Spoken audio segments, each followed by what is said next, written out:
Yeah, it is another episode of the Autumn Windbags. RJ Clifford, Juan Soto. Let's have some fun today. A mere 39 days away until week one.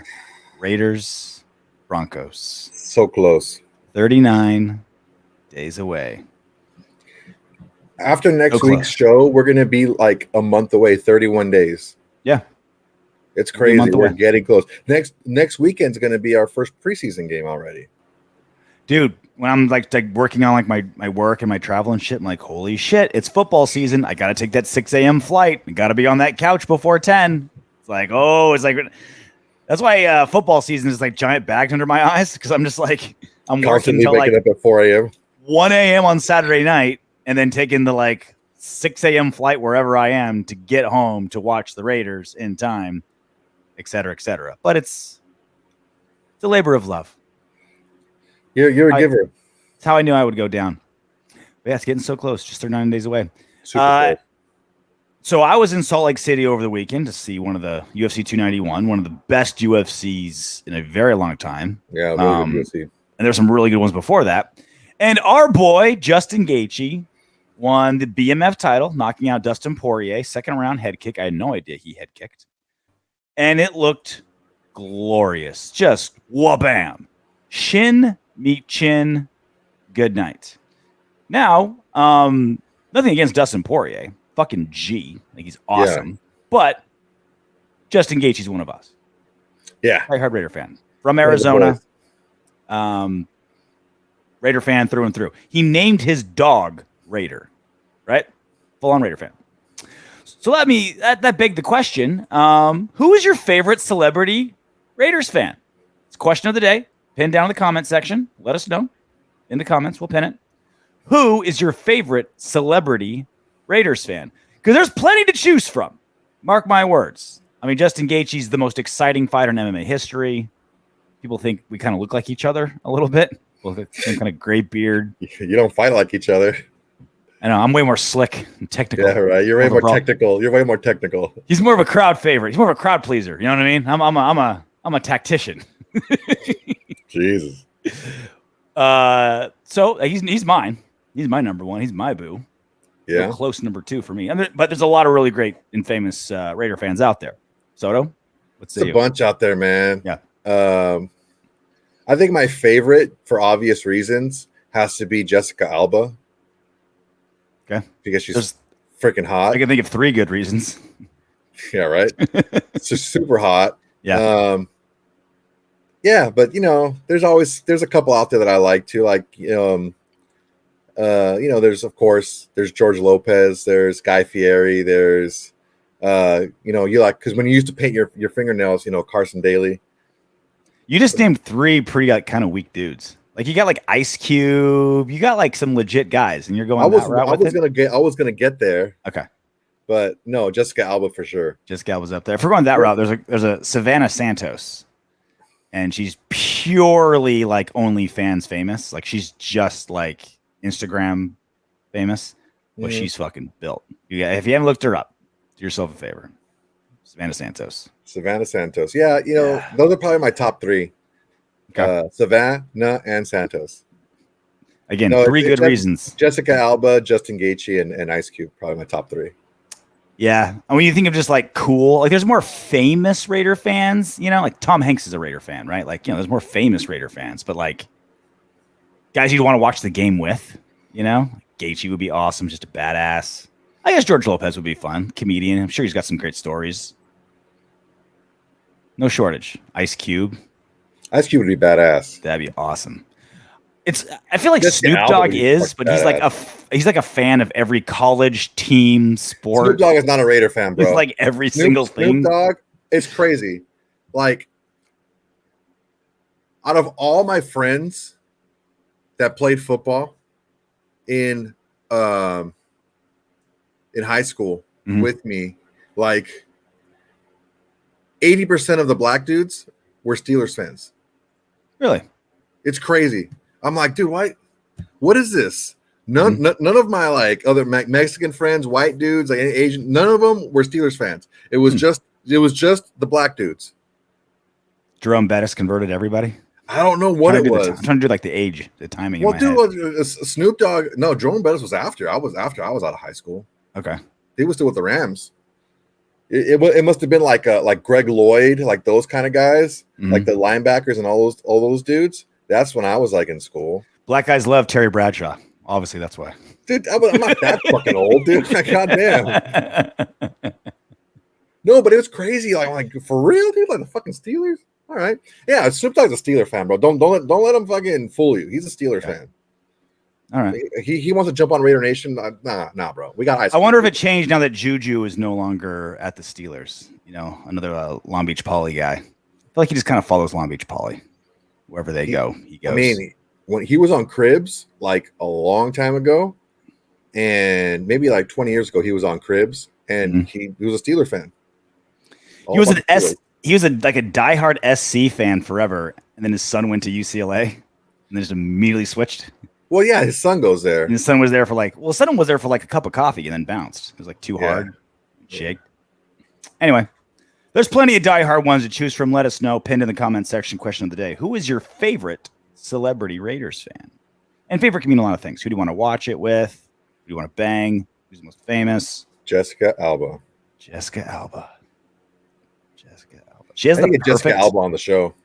She has the perfect skin. She has a perfect a lot of things. It's like a mocha. She's got a perfect a lot. Like, there's a lot perfect about her. When she was in Entourage, when she was the little guest spots on Entourage, I think that was like prime, like 2000, 2001, Jessica Alba. She was in a movie called The Devil Inside Me. And you nicknamed your penis the devil? Yeah. Just for the role? The Diablo. Listen here, Satan. I named my 3 middle fingers the devil. God, dude, she's one of my like legit, like it's very difficult for me to choose. Like if I had like a celebrity hall pass between her and Salma Hayek. Yeah, it's right like neck and neck. They're both just like fighting for your affection. Like they're both like pleading their case to be. Even in my fantasy, they wouldn't. I can't even fantasize that hard. Even then, you still have to Bill Cosby them. Just to get a shot. Hey, never did that one. No, I mean make Jello pudding jokes until they fall in love. I'm not stepping in any part of that. Nope. But it's the Jello pudding. No, you're trying to get me caught. What else is Bill Cosby known for? Come on. No. What else could he possibly be known for if not for being a hilarious comedian? You mean Bill Cosby? Yeah, no thanks. He was America's favorite dad. Yeah, I bet. Well, training camp is, I feel, fully underway when the pads are on. When you're clacking, right? When you're clacking, you're doing run drills. You're hitting each other a little bit. Training camp, you're not supposed to go to the ground, but you'll wrap up a little bit, make a little contact, a little closer than 2-hand touch, no pads. Someone needs to tell Maxx Crosby that. This via The Athletic, but it was very much reported everywhere. After a poor snap exchange between center Andre James and quarterback Jimmy Garoppolo, the ball hit the ground Tuesday during an 11-on-11 drill featuring Las Vegas Raiders starting offense and starting defense. Unbeknownst to edge rusher Maxx Crosby, he doesn't give a shit.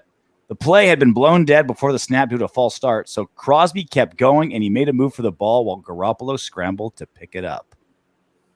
That's a no-no. Red jersey.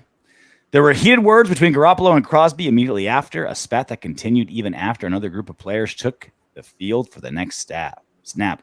The coaching staff eventually got involved, and Crosby would take a lap around the field while jogging along the sideline. Crosby turned toward the crowd in the stands and waved his arms in the air. "Turn up," he shouted, before completing his lap, retaking the field. Crosby, a little fired up to put pads on. A little fired up. He hadn't had pads on in how long? It's like, I missed the contact. I missed the dude spars Sean Strickland in cage fights in the offseason. You think once he's actually doing his own thing, he's going to let a red jersey get in the way of him getting a fumble recovery? I don't think so. Is this too much? Do you not fuck around with the red jersey, especially Garoppolo, who, according to you, isn't injury prone, but according to the rest of us, he is? It all depends on what happened. I didn't hear that he bumped and knocked him over or anything like that, or went after his leg, as he's diving for the ball. I mean, from what I read, he got the lap because the false start was on him. And when you screw up, that's who runs the lap, whoever screws up. But that's so JMD to be like, oh, you almost hurt the quarterback. It's not a big deal. You cost us 5 yards. Whoa, wait. Make a lap. We don't know that he almost hurt the quarterback. They could have just been going for the ball and like, give me the ball. You know the rules. Knocked out of his hands and this and Can't that. even touch him. You know the rules. Oh, yeah. And I remember even in high school with the quarterback, I don't know, like it kind of makes sense. It was weirder at the time. The older I get, the more it makes sense. But we were allowed, if you got to the quarterback in practice, we slapped him on the ass. That was what we were supposed to do to like show that we got there, right? Because any more contact, you might hurt him, but you also don't want to just like barely get your finger on him and say like, oh, 2-hand touch, I got him. You want to like, because if you can get a clean slap on a cheek and you're a linebacker, that probably means you're getting the tackle, right? But with them, it's like, oh, no. Don't even, you can touch him, you'll be fine. You false start and cost us 5 yards. You're doing a lap in 100-degree heat. You don't know that he touched him. What else do you think made them get into a spat going for a fumble?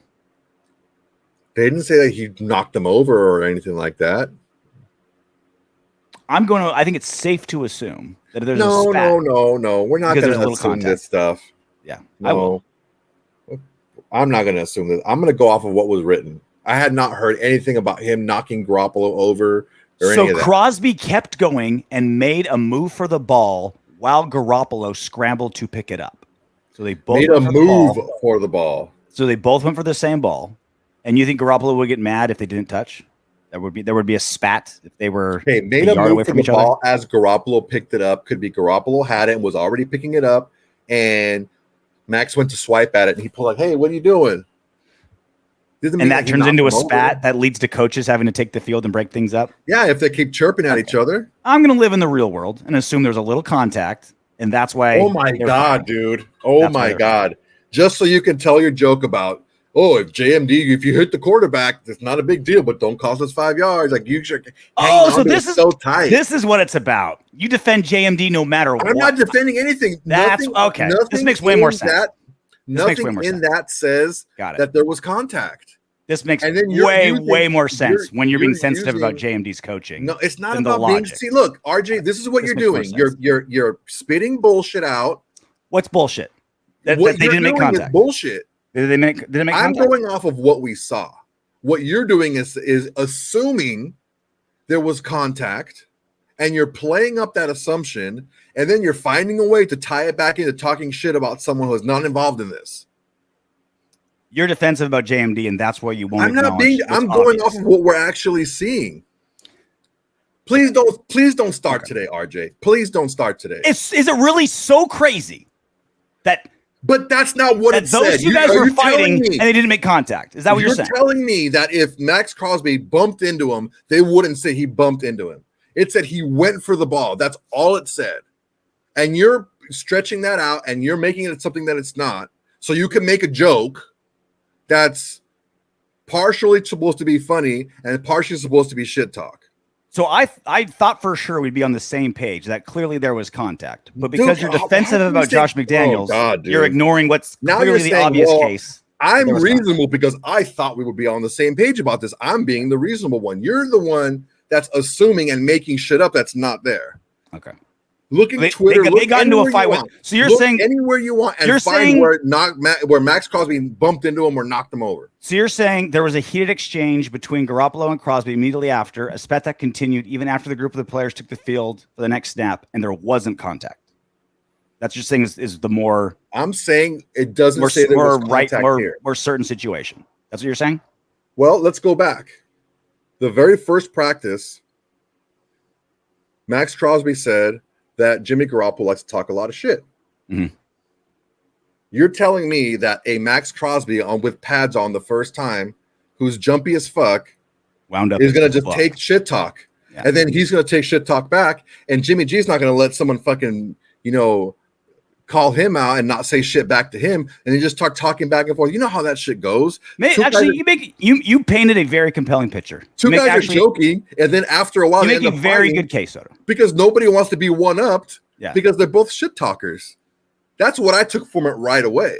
Okay, you make a good case. You painted a very. I'm not being sarcastic. You painted a very convincing picture. But honestly, don't you think if there was actual physical contact, they would say so? They went out of their way to paint a picture without saying if there was contact. Made a move for the ball and scrambled to pick it up. No, I would love to see video. You make a good case. Soto, I'm not doing a 180, but I'm getting pretty close to convinced that I could see with Garoppolo being a shit talker and Crosby fucking wound up as tight as right, like he's like a pit bull on a chain all offseason. And what do we know about Maxx? What have we always heard about Maxx? He practiced like he plays. Yeah, he does he plays the Pro Bowl full speed. Like he knows no other way.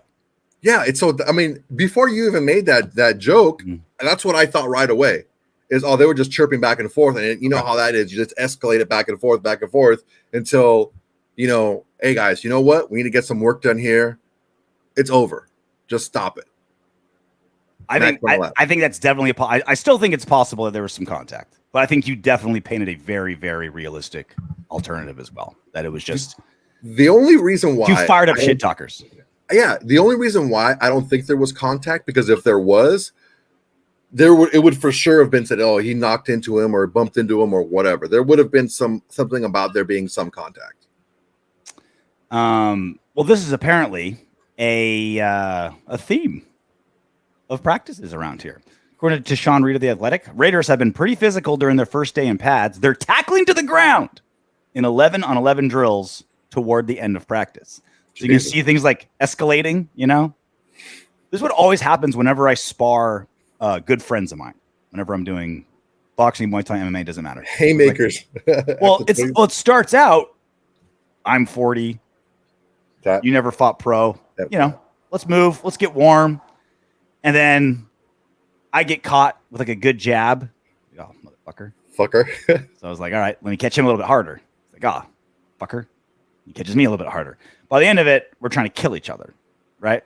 Which is, it's a fine way to be wired, but it can definitely lead to issues. I would, with this particular team, with how atrocious our defense is, how young our defense is, I would rather this defense be a little too physical than a little less physical. Because the only advantage of being less physical is the big one, right? Decreases chance of injury, which is no smalley, right? There's a very good reason why teams tiptoe around drills, because they don't want people getting hurt in practice, right?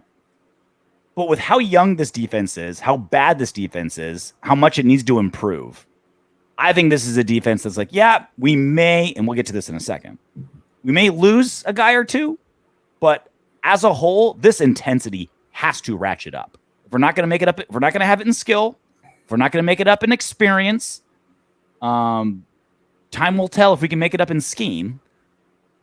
But if there's one thing we can control, it's intensity. Like let's build a status of intensity that mirrors our leader, Maxx Crosby.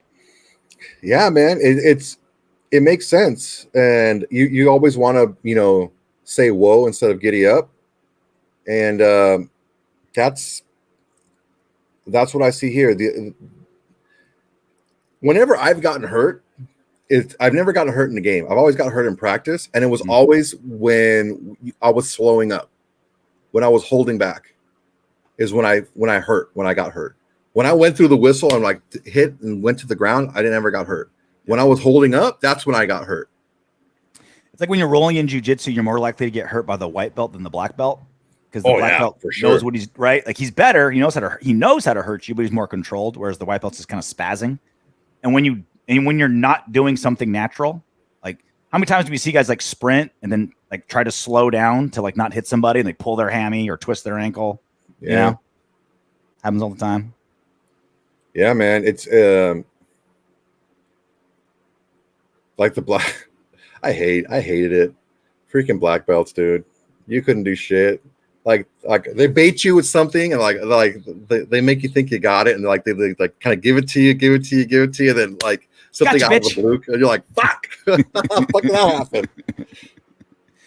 But I think that's what this defense really needs is a little extra swagger, a little extra intensity, a little like something, right? Because obviously, look, it's called spade a spade. It's not going to turn around in 1 year. We're 30th in DVOA last season, 26th in points allowed.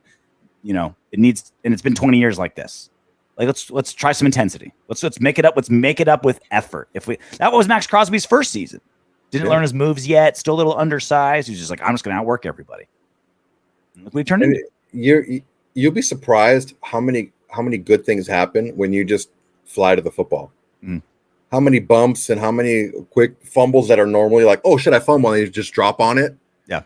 Like how many turnovers you can get, how many things you can make happen for yourself just by identifying where the ball is and sprinting to it. Yeah. Well, that does come with the price. We hyped it up for a long time, but it comes with the price. Deshaun Reed, again, with the Athletic reporting. Raiders cornerback Brandon Facyson has to be carted off the practice field today with what appeared to be a leg injury. Other reports said he couldn't even stand up on his own weight and needed some help. So we don't have any updates as to how serious the injury is, but certainly doesn't look good. And that's the price you pay, right? Even if you don't practice hard, injuries still happen. But if you do tackle to the ground and go really, really intense, the possibility of injury increases. I mean, there's only one defensive player that's like a real killer if we lose him. But Brandon was a pretty big one in the very small and very inexperienced cornerback room. Yeah. It's tough. He still has to. It's a big jumble. There's a lot of guys that are at very similar levels. Him, Long, Duke. There's a lot of guys that are in a very similar level there. Amik Robertson. Like there's a lot of guys in that same bucket, right? Yeah. I don't know that he would probably. I don't know that he'd start, but definitely we need all the corners we can get. But I'm cautiously optimistic for our secondary. How so? But it just takes. Look, these guys, they're all super athletes. Like if you're in the NFL, you're a freaking 1% of the 1%, right? You're a mega athlete. The biggest thing, like we're talking about black belts, when somebody is at such a high level, when you're it's rare that you're at that high level because you're so much more athletic than everybody else. Those are like the freaks, are like there's 2 or 3 of them in the league at one time, right? It's the smarts, it's the preparation, it's the little tricks here and there. That's what Marcus Peters is going to bring. If he can kind of give our guys a couple of little quick things here and there, look at his foot placement, look at this is what's going to happen when they look at these little tells like this. If it only takes one person, like a black belt will teach you, they make it make sense and they make it easier to digest. Mm-hmm. Well, you're doing this, but that's one of the good things about rolling with the black belt is it's almost like getting a private, right? It's almost like it's like giving a private session. Like they're gonna fuck you up, and then they're gonna tell you like, this is what I did here. This is what you need to do if that happens. And like if you have a good teammate, they're gonna do that stuff for you, right? And by all accounts, Marcus Peters is a good teammate. So he's going to break this stuff down to them as it happens so it's fresh in their heads. And, I mean, we have guys that have performed in other places and smaller roles, right? Mm-hmm. Now it's, let's see if they can make it happen. It's the big stage. And, a lot of these guys are pretty young, kind of like don't know enough to be afraid of it. And, Marcus Peters isn't scared. Because it was a terrible DB room last year, and Marcus Peters is really the only notable addition. I mean, there's Torrey and Bennett, Hobbs back healthy. I mean, Hobbs back, right? But with, let's say it's Peters and Duke Shelley, and then probably Epps and Moehrig, and then Hobbs as the slot. There's potential there. I mean, we're hoping Moehrig, the second year was kind of the oops year. We're hoping Hobbs' injury doesn't do too much. We're hoping Marcus Peters isn't shot. I mean, there's a lot of kind of hoping and dreaming, but there's pieces and puzzles, right? Like it's just a matter of maximizing what each of them do well, and that's Patrick Graham's job, right? It's like, look, we have an incomplete DB room. Epps is really Peters is really smart, but he's old and definitely lost a step. How do we put him in a good position? Moehrig plays a really good center fielder. Not a whole lot else. How can we put him in position to maximize, right? Hobbs is very physical, but he's best in the slot. Can we keep him in the slot, not tried to move him out. It's really up to Patrick Graham, really. I mean, it's a big ask, but that's why he was brought in. And it's always good to have somebody that's actually doing it at the time. You know, the examples. Not everyone learns the same way, man. If someone's out there doing it the way you're supposed to do it and actually showing you how to do it, I'm sure Patrick Graham can get in a back pedal stance and flip his hips and go through all those things. I mean, quote Shakespeare while he's doing it. Yeah, right. Harvard man, smart motherfucker right there. But yeah, I'm one of the guys that has to fuck up to learn. You know what I mean? Like I have to burn my hand on the stove to learn that it's hot. You know what I mean? Yeah, that's a pretty low level of consciousness there, RJ. Yeah. Important thing is acknowledging it, being able to work with it.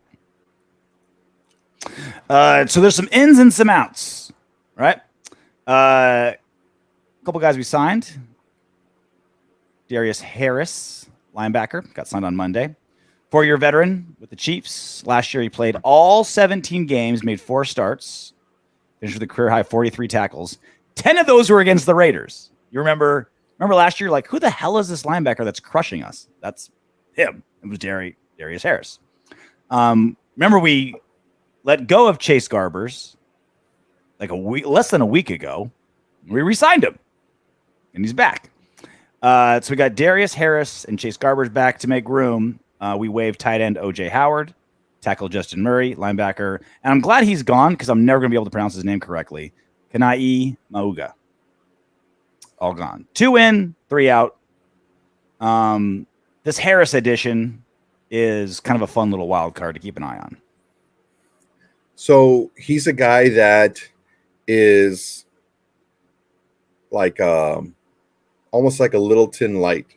Mm-hmm. He's a little Littleton, like a guy that runs to like a flies to the ball type of guy. Mm-hmm. He had the privilege of having an all-pro defensive tackle in front of him, eating up double teams all the time and kind of keeping the mud off of his feet. Yep. But I mean, he's been a productive player in the league. He wasn't a full-time starter there, but he was able to he's made some plays, and he's got a lot more experience than a lot of the backup guys that we have.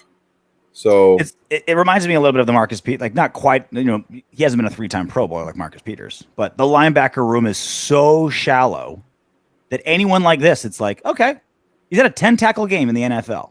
Like we know that's what he's capable of, at least, right? We've seen it. 10 tackle game in the NFL. He had a sack too. It's like, okay, let's see what we can build off of that. Yeah, our linebacker room is so thin. It's like, take a stab at it. I love this signing. Plus, he's a chief. You can take a little inside information. So it's always nice to get another AFC West guy. See what they got. Oh, show. Yeah, I like this signing. I wondered with the Chase Garbers coming back. That's now 4 quarterbacks on the roster for at least while we're still at 90. It's camp arm. Yeah, another camp arm. No chance he makes the 53. But I've seen so much of Raider Nation, like really curious what he's got and what he's capable of. I don't know why there's that infatuation.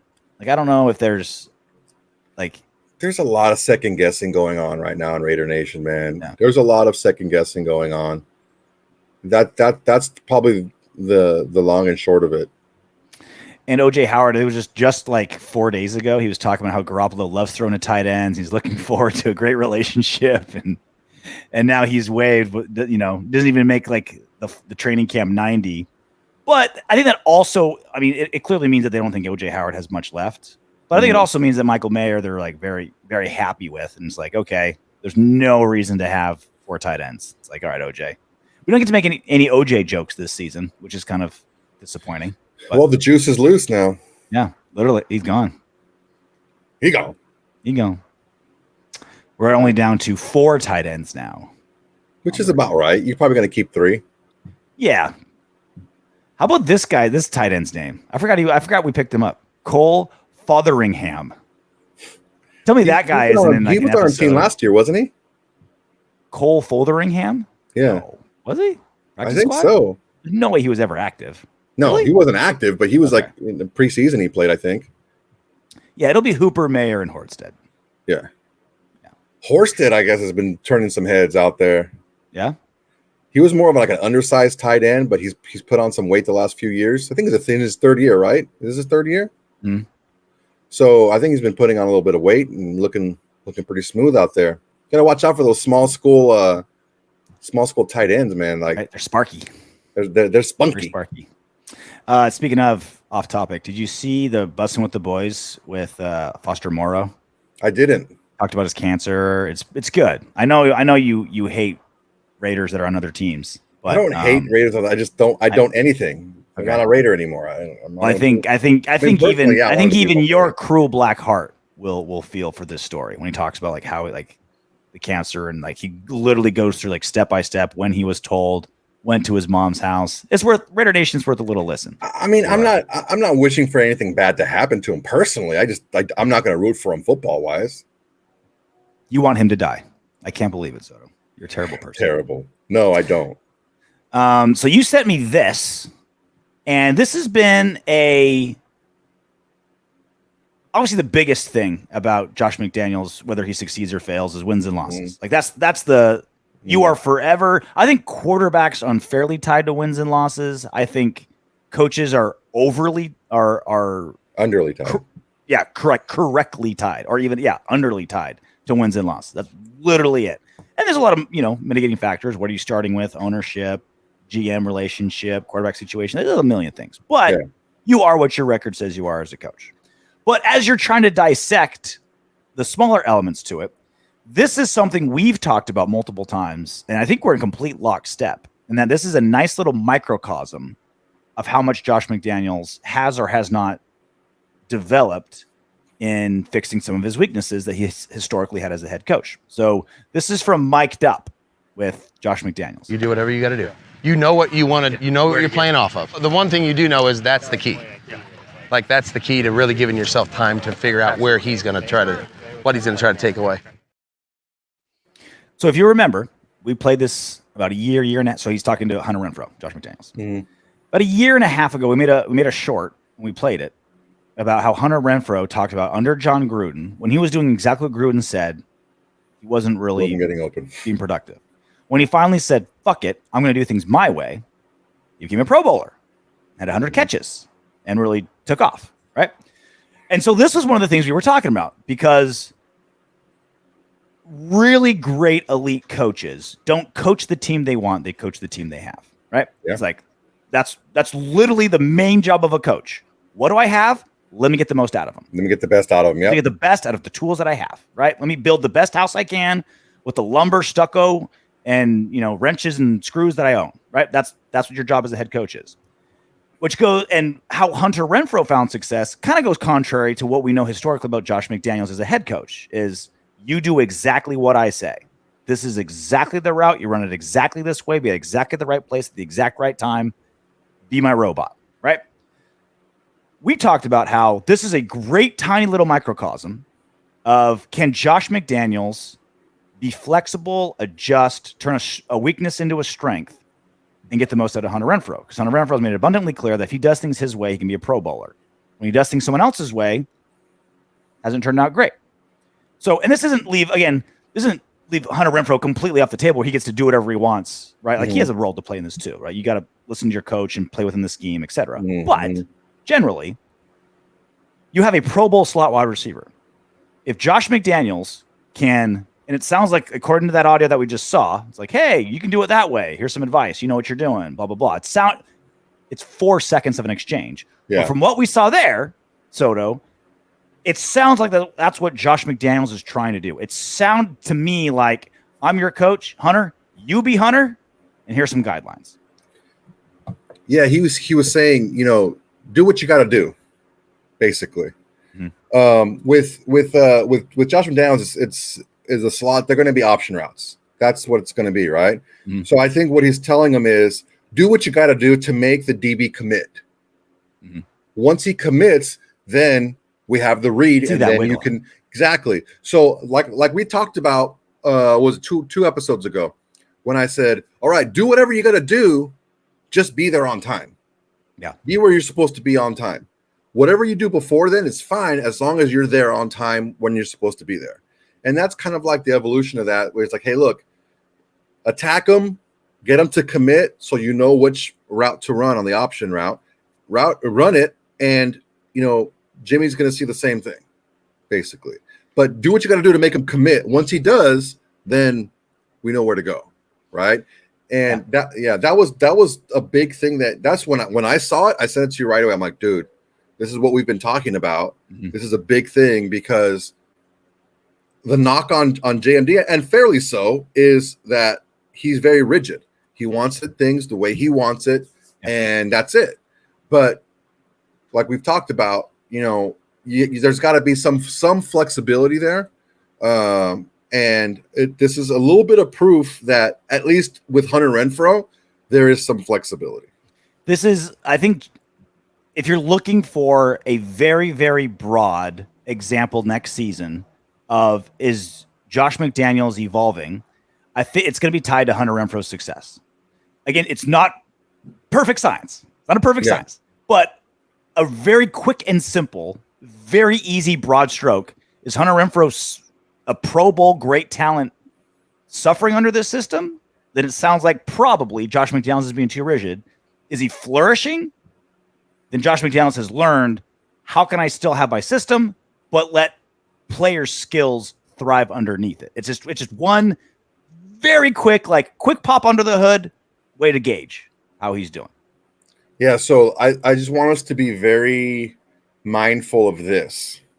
When Hunter Renfrow had his best season, he didn't have a Davante Adams on the field. Mm-hmm. So it may not be the volume, right? It may not be like just pure numbers, but peek into the numbers and see, well, how many of those catches were for first downs? Yeah. How many scores did he get? What's his catch rate? Yards per catch rate, like all that stuff like that is like, he can have 50, 60 catches, but 45 of them go for first downs. Yeah. And he has 9 touchdowns, right? He was the number one. Well, I think that's like, it's overall a good thing where Hunter Renfrow proved he can be a number one wide receiver if he has to be, right? Yeah. Like everybody was hurt, right? Waller was hurt, and everyone's hurt. So it's like, all we got is Hunter, and he became a number one wide receiver, which isn't optimal, but he's so good he can be if you need him to. And on this side, he can still be that good. He's not going to get the same number of targets, but he can be that good and that productive when you need him, which is all you want out of a player, is getting the most out of your opportunities. Yeah, so it's a good thing to keep an eye on, like maybe like a good little side note, not only wins and losses, but how did Hunter do? Yep. What were his catches for? When were his catches? Was it always third down? Was it, the gimmick plays that we draw up? How many are for him, and what did he do with them? Mm-hmm. How are we using them? Stuff like that. So I think it's going to be an interesting thing to look at throughout the season. How he's being used, how his skills are being weaponized to help this offense. I wonder how much gimmick stuff he's going to get this season, especially because he got so hurt last season, and JMD's got kind of his gimmick guys, right? Like guys that he's traditionally done gimmicks with. They're basically everyone he's wanted is on the team, right? All the guys that are pretty easy free agents he's got, which I think might be the best route. Last year, I was very happy. I wanted Hunter Renfrow to return punts because he was the best guy for it. It's just like, now we got 3 guys that are better. Yeah, now we got more. Right? We got better guys, and you're a Pro Bowl slot receiver. Let's kind of keep you there. So I do see his production being nowhere near 2 seasons ago when we had 100 catches. But again, there's Davante Adams. It's quality. It's the quality of the production, right? Well, and Davante's the other element of this story, where it's like Davante Adams was basically just kind of like the Randy Moss in the Josh McDaniels system, which isn't really Davante Adams, but he's so fucking good. He can be anybody. It's like, all right, I need you to be Jerry Rice. I need you to be Tim Brown. I need you to be Michael Crabtree. And he's like, I'm so good I can be whoever. Even though it's maybe not maximizing his skill set, he's so goddamn good. Have him be anybody. Yeah, like as good as Hunter Renfrow is in the slot, Davante Adams is a better slot receiver. He's just better wherever you put him. And a reason why I think that Hunter can still work some gimmicks is he had his guys to run gimmicks with, but how many tight end screens did he throw in New England? Like a lot. Yeah. So he still finds ways to, catch teams off guard. And if we can get him out in space, it's like a pseudo punt return. If we get him out there in space, make it 1-2 guys miss, and that's it. He's gone. So yeah, man, I'm really Hunter Renfrow definitely is one of the guys that I'm really intrigued by to see how he can carve a niche. And you have a guy with a chip on his shoulder coming back from injury. When you hear a guy say signed Jacoby Meyer, right? You're just kind of like, oh, am I getting pushed out? What's going on? I mean, from Vinny Bonsignori said it himself. It's like he could definitely see how they can work together in this offense because, he saw him in training camp and this can totally work, which I always felt like it could work anyway. But I can definitely see how they can use two guys that are typically slot guys. Because if you cut down the splits, if you have guys closer to the line of scrimmage, they're both basically slot guys because they're not far out, right? Yeah. And they can still run similar companion routes. And you get two guys that can run those type of companion routes, like it can be pretty good. And you don't have Waller, that's basically just a giant slot receiver anyway, right? Just like a 6'6" guy, 2 yards away from the tackle. He was a slot receiver basically. He wasn't a tight end. That's what I'm saying. So it's like. Now you don't have him fill those roles. Yeah, it could definitely work. But look, when a guy says, "I feel like I let the team down," and I want to prove to them that I can be that guy. I can be that dude. When someone feels that low, where they feel like, "Damn, I really let everyone down," even though he was hurt, right? It can go one of two ways. It can be like, fuck these guys," or it can be like, "Oh, I'm going to prove to them that I can be that guy." And it's no surprise that that's what he said. Yeah, like look, even though Jacoby Myers and Hunter Renfrow's roles kind of mix a little bit, like if you're running a 1-1, like Josh Jacobs, Davante Adams, Jacoby Myers, Hunter Renfrow, Michael Mayer, there's your skill players. Like that's a formation. It's not like oh you can't have Myers and Renfrow on the field at the same time. It's like yeah, you can. Sure, you can. Absolutely can. It's like that's a great line. That's an awesome lineup right there. How many snaps does Jakob Johnson get? Like I would love to know his snap count. I don't know if it's five snaps a game, maybe 6. More than that. It's got to be more than that. I don't think he's out there that often, man. He's out there in short yardage, primarily short yardage. He's not out all there the short yardage, all the goal line. Yeah, every now and then. I think I would say closer to 10. Let's say he gets 10. That's what like a seventh of the snaps we usually get in the game. Like you're gonna have 3 wide receivers out a lot. Yeah. Well, that's the other part is like what kind of, can Josh McDaniels again field the team he has on the team he wants? It's like, all right, here's where my skill sets are, right? It's like, let's get my Pro Bowlers all out there as often as possible, right? Let's get Hunter and Jacoby and Davante on the field more often than Jakob Johnson or Trey Tucker or Austin Hooper. You know what I mean? Like there's formations for everybody, but it's like, get your best guys on the field as often as possible. Those are your guys. Dude, if you got 3 guys, like the 3 that you named, that can all run the types of routes that they can run, all really crisp, on-time guys. I don't know, man. Yards after catch guys. Oh, that's God, dude. Really, really neat. All these guys can do it. That's who they are. So speaking of Davante Adams, you touched, this was kind of a few days old. You touched on this on your live show the other day, but I wanted to get on it. Okay. Craig Carton made an exclamation on his show, and this is what it was. There are going to be stories at some point that Davante Adams wants out of Las Vegas. And where's he going to want to go, Tim Hardaway? Anywhere. Say it. I want you to say it. The Jets. Tim Hardaway's reporting. Okay. So, why did this come up? Well, there's a certain timeline of events, and I'm sharing a tweet by Steven Chia. We all heard that Aaron Rodgers gave up $35 million. He reduced his contract. And this isn't a renegotiation of a contract. This isn't a reworking of a contract. It's not, hey, we're moving old money to new money and adding, he's chopping off $35 million. We're all assuming so the Jets can load up to spend that money on other players. This exclamation from Craig Carton popped up, and this quote from Aaron Rodgers came up as well. You probably agree with this year compared to 2005, the amount of transactions that happen now with guys getting cut and the amount of trades way more than before. Big names move at the trade deadline now. I wanted to make sure that if somebody valuable came available, we'd be able to get him. I'm very happy with the contract. I feel great about it. Now, we all know Davante Adams and Aaron Rodgers play together forever at Green Bay. Nathaniel Hackett's over there, guy that, coached them both as offensive coordinator. Adams knows the systems, knows Aaron Rodgers. So there are dots to be connected. Mm-hmm. Money set aside. Adams knows the system, knows the coach, the quarterback, and he came to Las Vegas to play with Derek Carr, who's not there anymore. So there's all these moving parts. How do you categorize a Davante Adams trade to the Jets could happen this year?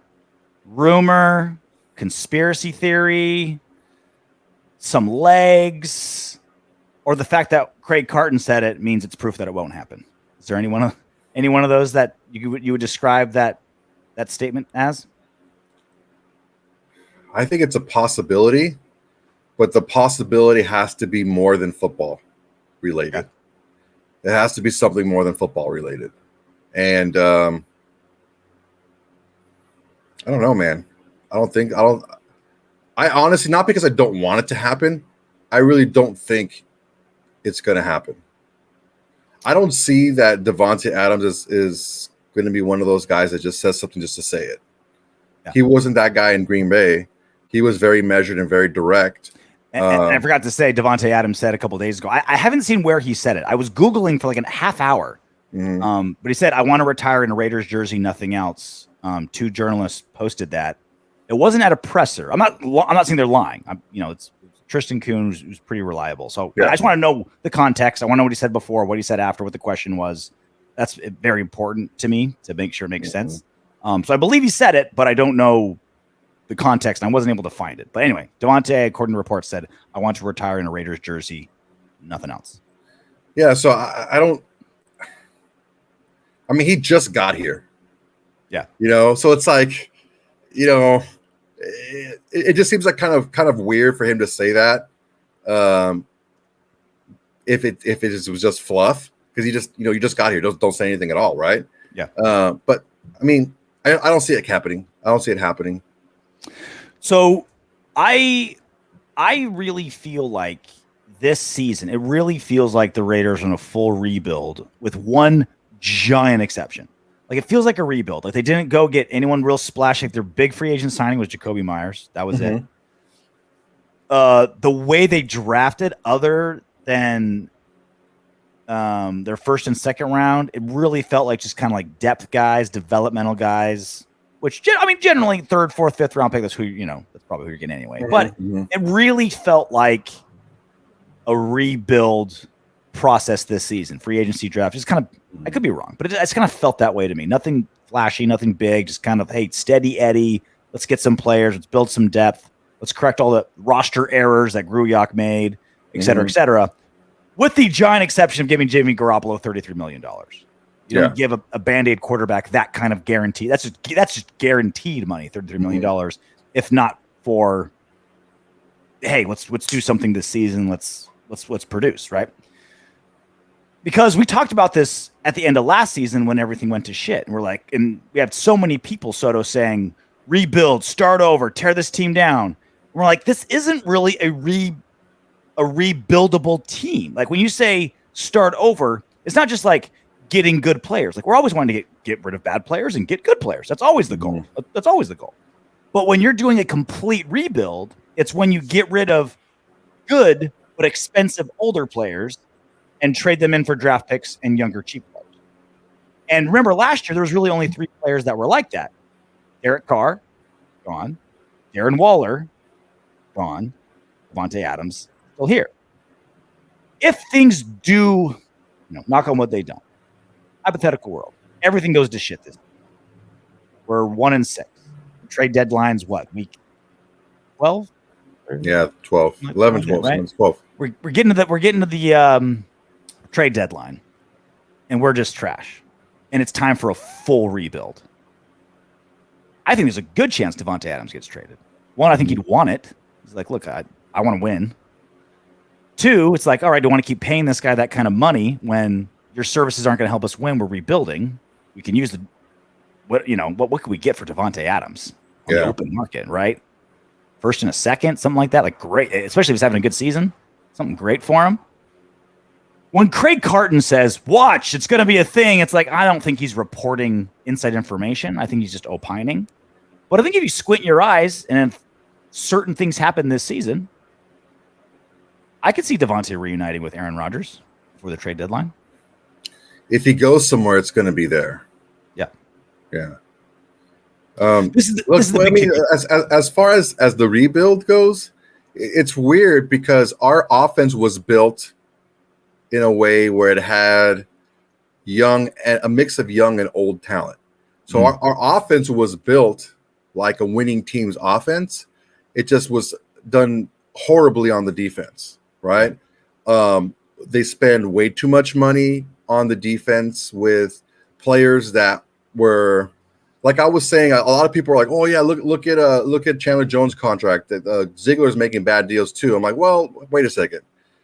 The player they whiffed on, the contract for a starting defensive end, that's not a bad contract for a starting defensive end. Like if you pay Carl Nassib, a backup defensive end, a lot of money like we did, that's a bad contract. If you pay Littleton way more money than other middle linebackers were making at the time, that's a bad deal. A career backup, you're paying him as a starter like Kwiatkowski, that's a bad deal too, right? So it wasn't that they were just signing the wrong guys. The deals that they made for the positions were bad too. So this team is like half and half. Like offensively, they're just okay. We're an offense that can win. Defensively was where they're rebuilding because of the massive lack of talent there. And we talk about this all the time. I mean, all the guys on big contracts on this team are teams you want during a rebuild, right? Maxx Crosby's early 20s. Like, yeah, he's going to stick around. That's who you want in a rebuild. Hunter Renfrow, young, you want him on the rebuild. All the these, other than Chandler Jones, who we're not going to be able to get rid of him. We're stuck with him with that contract, right? So that's null and void. Jimmy Garoppolo, we got him for 2 seasons. That's going to happen. That's contract-wise, that's a done deal, right? The only guy where it's like, okay, he's really, really good, but really, really expensive, and in his 30s, it's Davante Adams. He's the only guy really where you're like, everyone else you get rid of is because they're not good. He's the only guy that's like you want, but it's like, look, you're not going to help us win in the next 2. This team can't win the next 2 years. Let's get something for you and plan for the future. He's the only guy, really. So I think that'll be in that situation. However, the biggest reason he won't go is not from anything we said. It's because of his cap hit. If he gets traded, it's a $31 million cap hit this season, $23 million dead cap hit next season. Yeah, there's no way you could do that. That sucks. If anything keeps him a Raider, it's that cap hit right there. Yeah, I mean, the Chandler contract got better for us. They added a few years on the end, and they just spread out the dead cap money. So it's not a huge dead cap hit in 2024. It's a small one in 24, 25. I think a really small one in 26. So they spread it out. So if they do move on from Chandler Jones after this season, it's a minimal, under $5 million hit each year. Yeah, and he's definitely gone after this Probably, season. yeah, after this season, yeah. Ready to do some What Up Windbags? Yes, sir. Joseph C727. Obviously, with training camp underway and Jimmy Garoppolo, Raider fans are realizing, like, yeah, is his strength the deep ball? No, not at all. The man can't get his feet set to save his life. Joseph makes a point. Rich Gannon, the last amazing quarterback, the last NFL MVP type quarterback the Raiders have had, was terrible throwing deep. We had the number 1 offense with him, and that was just like the perfect West Coast offense, right? Jerry Rice, Tim Brown, running backs that could catch, a 35-year-old quarterback who's just super seasoned but still young enough and can just throw the way he threw passes with quarterbacks or wide receivers in stride, just like timing it perfect. That's Jimmy G, man. I'm not saying he's Gannon, but they have similar strengths. Their strengths were timing, accuracy, and ball placement. They get the ball where you can keep running. That's what Jimmy G is known for. He's not known for the long ball. So don't ask him to throw it. Bama Bob 99. This is off topic. I was told what a good guy Kirk Cousin was by someone who watched Quarterback on Netflix. I broke down and watched it. I can't trust the man. He had a freaking hair transplant. He is a traitor to us bald men. Now, you're full bald. I'm quickly catching up with you. You're still fighting the good fight, sir. So that's the thing. Am I a traitor? Because I am doing the full-on four hymns. I'm doing the drops. I'm doing the shampoo. I'm doing the biotin gummies. I even got PRP injections at our local chiropractor I used to work at, right? I am fighting it tooth and nail. Am I, Bama Bob 99, a traitor? Or is it just the hair transplant that makes you a traitor? I think it's just a hair transplant. Is that too much? Yeah. If you want like full LeBron, you know what I'm saying? You see, you remember that meme, the LeBron James meme? It's like, what if I told you LeBron's greatest comeback was off the court? Well, it's like I look at like that like a boob job. Like if you're a chick and you get a great boob job, I don't think you're a traitor. It's like, oh, those aren't boobs, they're lies. It's like, no, you look better. Like if I get a hair transplant and I look better, I don't see the problem. Now, if you go like those gross like doll hair, oh, what are those called? Those old school ones, hair plugs. You know what I mean? Like, yeah. If you get a really bad looking one, different story. Man, I'll tell you something right now. I've been bald for so long because I started losing my hair probably in like my mid like 23 or 24. I started losing. It started getting really thin. Yeah, like I started getting the little cul-de-sac on the top. You know, like the little peninsula in the middle there. Mm-hmm. Like it started creeping back. Yeah. So when I was like 26, I said, you know what? Screw this. I still have hair. I'm just gonna I'm gonna shave it now. I'm gonna do it preemptively, and I've been doing it for almost 20 years. So if I miraculously like grew hair, I don't think anyone would recognize me, honestly. I think bald men, it's more of a fraternity than an us versus them.